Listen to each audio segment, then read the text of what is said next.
नमस्कार. मी सारिका अरविंद तेलवणे.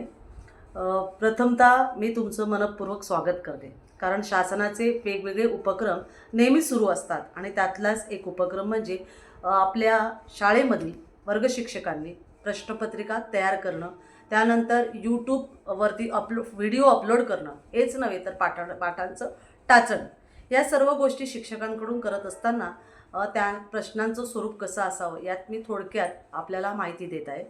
तर उदाहरणार्थ आता जर मी बघितलं तर भाषा विषय आहे आणि भाषा विषयामध्ये इयत्ता पहिलीचं बालभारतीमधला जर पाठ दिलेला आहे, त्या पाठाचं नाव आहे समजा भोपळा. आता भोपळा याच्यावरती आपल्याला जर प्रश्नांचे स्वरूप करायचं असेल तर शासनाने सांगितले की ह्या प्रश्नांमध्ये लघुत्तरी प्रश्न असावे, दीर्घोत्तरी प्रश्न असावेत आणि त्याचबरोबर वस्तुनिष्ठ प्रश्न असावेत. तर मग हे प्रश्न नेमकी कसे असावेत? जरी वस्तुनिष्ठ असतील, दीर्घोत्तरी असतील, लघुत्तरी असतील, पण त्यामध्ये विचारांचे म्हणजे मुलांना ज्ञान पण होईल, आकलन पण होईल आणि त्यांच्या विचारांना वेगळी चालना मिळून कल्पनाशक्ती त्यांची विस्तारित होईल. मग उदाहरणार्थ जर आपण वस्तुनिष्ठ प्रश्नांचा जर विचार केला तर भोपळा. भोपळा याचा रंग कसा आहे? भोपळ्याचा रंग कसा असतो? मग ते ऑब्लिक प्रश्नांची उत्तरं असतील त्यातून सिलेक्ट करतील. अर्थातच हे वस्तुनिष्ठाचाच अर्थ की त्याचा पर्यायी उत्तर एका शब्दात असू शकतो किंवा 2 शब्दांमध्ये त्याचं उत्तर असू शकतं.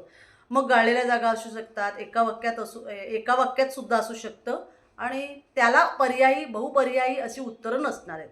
हे झालं वस्तुनिष्ठ उत्तर, की ते एक उत्तर आल्यानंतर त्याला अनेक उत्तरं नसणार आहेत. उदाहरणार्थ रंग कसा असतो तर तर एकच रंग येणार आहे, त्याच्यावरती दुसरा प्रश्न तयार होणार नाही, प्रतिप्रश्न नसणार आहे. हे झालं वस्तुनिष्ठ. तर लघुत्तरी प्रश्नांची जी रचना आहे, ही लघुत्तरी म्हणजे त्यांनी 2 ते 3 वाक्यात उत्तर देणं हे अपेक्षित आहे आणि त्याचं संदर्भ प्रश्नाला अनुसरून म्हणजे उत्तर देताना लघुत्तरीमध्ये भोपळा कोणत्या रंगाचा असतो हे आलं, हे झालं वस्तुनिष्ठ. पण त्याच्याच जोडीला तो हिरव्या रंगाचा असतो का? अशा पद्धतीचे जेव्हा आपण प्रश्न विचारतो म्हणजे प्रतिप्रश्न त्याला जेव्हा येतात तेव्हा त्याच्यातून लघुत्तरी उत्तरं तयार होतात. म्हणजे भोपळा कसा आहे? भोपळा कशा आकाराचा असतो? त्याला तो हिरवाच असतो का? असे जेव्हा प्रश्न येतात आणि तो कुठे वाढतो? त्याची रचना कुठे आहे? म्हणजे एका वाक्यात उत्तरं येतील अशा पद्धतीचं किंवा 2 वाक्यात उत्तरं येतील. हे झालं लघुत्तरी प्रश्नांचं स्वरूप. आणि ह्यामध्येच आपल्याला प्रश्नांचं स्वरूप घेताना शासनाने सांगितले की मजेशीर प्रश्न असावेत, आनंददायी प्रश्न असावेत आणि म्हणूनच त्याला आपण काय म्हणू शकतो? भोपळा बोलू शकला असता तर तो आपल्याला काय सांगेल? बघा किती आनंददायी प्रमाणे मुलं कल्पनाशक्तीचा विस्तार करतील आणि आपल्याला उत्तरं देतील. ही उत्तरं त्यांची जी उत्तरं मिळणार आहेत ही सकारात्मक उत्तरं पण असू शकतात, नकारात्मक पण असू शकतात. पण आपल्याला दोन्ही स्वीकारायचे आहेत आणि त्यांना सकारात्मकतेकडे न्यायचं आहे. भोपळा भरपूर पाणी आणि अन्न घेतो. भोपळ्याची भाजी खाताना तुम्हाला कसे वाटते? असे जेव्हा प्रश्न येतात, भोपळा इतका मोठा का वाढतो असे तुम्हाला वाटते? अशा प्रकारचे प्रश्न जे आहेत ही आनंददायी असतात. भोपळा या धड्यावरती आता आनंददायी प्रश्न जे आहेत त्या जोडीलाच विचारांना चालना देणारे प्रश्न पण असायला लागतील. मग कसे? तर भोपळा वेलावरच का वाढतो? तो जमिनीत का नाही? त्यानंतर भोपळा आपल्याला उपयुक्त कसा आहे? भोपळा नसेल तर भाजीमध्ये काय अडचण येईल? भोपळ्याच्या बिया या महत्त्वाच्या असतात का आणि का असतात? म्हणजेच अशा पद्धतीचे विचार करण्यासाठी प्रवृत्त करतील असे प्रश्न मुलांना लघुत्तरीमध्ये सुद्धा आपण देऊ शकतो. तर विचारांना चालना देणारे प्रश्न असल्याबरोबरच मजेशीर पण असतील. भोपळा बोलू शकला असता तर आपल्याला काय सांगेल? भोपळा जर गाडी झाला तर तो कुठे जाईल? भोपळ्याला भोपळ्याचे जर डोळे तोंड काढले तर तो कसा दिसेल? अशा पद्धतीचे प्रश्न आपण मुलांना विचार करण्यासाठी आणि मजेशीर असतील. तसेच दीर्घोत्तरी प्रश्न म्हणजे भोपळ्याचं वर्णन लिहा. हा झाला दीर्घोत्तरी म्हणजे जास्त प्रमाणामध्ये उत्तरं 4 ते 5 ओळीमध्ये उत्तरं लिहितील आणि त्याच्यामध्ये ते विचार करून उत्तरं लिहितील. अशा पद्धतीने ते दीर्घोत्तरी प्रश्न असतात. भोपळा नसेल तर काय होईल? भोपळा बोलू शकला तर त्याचे विचार काय असतील? भोपळ्याशी संबंधित आपल्याला अनुभव लिहा. भोपळ्याची वाढ कशी होते. मग हे करता करताच आपण मुलांना पाहू, ओळखू, सांगू अशा क्रिया जेव्हा करतात तेव्हा त्यांना काय करायचे, एक चित्र दाखवायचे किंवा त्यांना भोपळा हाताने त्यांना कशा पद्धतीचं असेल त्याला चित्र काढायला लावायचे, ओळखायला लावायचे आणि मग प्रश्न विचारायचे की एखादा भोपळा जर तुम्ही शाळेमध्ये घेऊन आलात त्याला स्पर्श करायला लावा, त्याला अनुभूती द्या आणि मग तो त्याचं वर्णन करेल. त्याचं भूमिका अभिनय पण आपण घेऊ शकतो की भोपळा बोलतोय अशा पद्धतीची भूमिका अभिनय घेऊ शकतो. चित्र रंगवायला देऊ शकता, गटामध्ये चर्चा करायला देऊ शकता आणि एखादं गाणं किंवा कृतीयुक्त गीत त्यांच्याकडनं सादरीकरण होऊ शकतं. शब्द साखळी जी आहे भोपळा, मग त्याच्यावर आधारित शब्द रचना, वेगवेगळे शब्द की हिरवा रंगाचा आहे मग भोपळा, हिरवा रंग, त्याच्यानंतर त्या लाल रंगाचा सुद्धा भोपळा असतो, भोपळ्याचा आकार, असे त्याला जोडणारे शब्द तुम्ही खेळ शाब्दिक घेऊ शकता.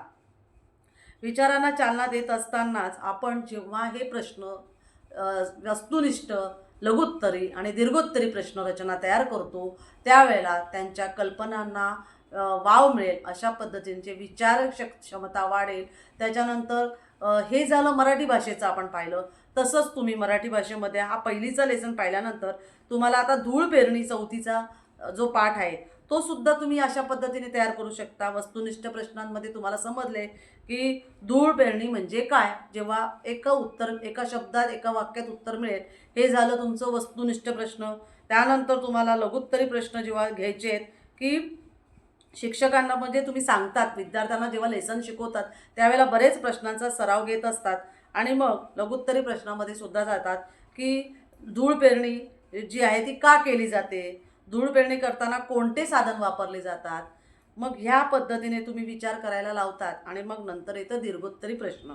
मग दीर्घोत्तरी प्रश्नांमध्ये धूळ पेरणीचं महत्त्व काय, त्याचे परिणाम कोणते होतात, धूळ पेरणी का केली जाते, सर्जनशील आणि कल्पक विचार याच्यावर पण तुम्ही प्रश्न विचारू शकता. तुम्ही शेतात धूळ पेरणी करत असाल आणि पिके अचानक बोलून लागली तर तुम्हाला धूळ पेरणीचे बोलू लागली तर कसं वाटेल, त्यावेळेला काय तुमच्या भावना असतील. जर तुम्हाला धूळ पेरणीसाठी नवीन यंत्र बनवायचे असेल तर काय कराल, असे प्रश्न तुम्ही विचारू शकतात. आणि कारण आणि परिणाम करणारे विचार, परिणामाचे परिणाम यांचा विचार करणारे प्रश्नसुद्धा असतील की माती हलकी केल्याने पिकांचे जीवन कसे सुधारते, हे त्याचं कारण काय असेल, त्याचा परिणाम काय असेल हे तुम्ही विचार करायला लावतात.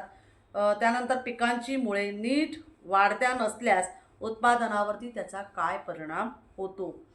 मग आपल्याला दीर्घोत्तरी प्रश्नांमध्ये तुलना आणि विश्लेषण असे प्रश्नसुद्धा तुम्ही तयार करू शकतात की हाताने धूळ पेरणी आणि यंत्राने धूळ पेरणी करतात त्यामधला फरक काय, पावसाळा, उन्हाळा, हिवाळ्यात धूळ पेरणी करण्याचा परिणाम काय होतो. आणि मग तुम्हाला शेतकरी धूळ पेरणी करताना सर्व प्रकारची काळजी घेतल्यास त्याचे तुम्ही पाहिले आहे का आणि त्यांनी त्यामध्ये काय बदल केला आहे, असे अनेक प्रश्न तुम्ही मुलांना ते फायद्याचे वाटतात का हे पण तुम्ही प्रश्न विचारू शकतात. आणि का, तर हे दीर्घोत्तरी प्रश्नांचं स्वरूप हे तुम्ही भाषेमध्ये जसं पाहिलं तसंच तुम्ही इतर विषयांमध्ये सुद्धा करू शकतात. जसं तुम्ही भूगोलमध्ये पाहिलं तर चंद्राच्या कला हा एक घटक दिलेला आहे. मग चंद्राच्या कलांमध्ये तुम्ही चंद्राची कला पाहिली आहे का, पौर्णिमा आणि अमावस्या यामध्ये फरक काय, हे विश्लेषणाचं स्वरूपाचं दीर्घोत्तरी प्रश्न. त्यानंतर पौर्णिमेचा चंद्र पूर्ण दिसतो का, हे प्रश्न जेव्हा विचारतात तर लघुत्तरी, दीर्घोत्तरी आणि वस्तुनिष्ठ प्रश्न हे तुम्ही त्या पद्धतीने तयार करून तुम्ही इतिहास असो, भूगोल असो आणि गणितामध्ये मात्र तुम्हाला या क्रिया करत असताना तुम्ही गणनक्रिया, पुढचा अंक, मागचा अंक, त्याच्या पाड्यातला 5वा अंक असे जेव्हा संख्या ज्ञानावरती तुम्ही घेताय तर त्यामध्ये ते वस्तुनिष्ठ येतात. आणि जेव्हा तुम्ही एखादी पदावली सोडवायला सांगतात तेव्हा ते मात्र दीर्घोत्तरीमध्ये येतात.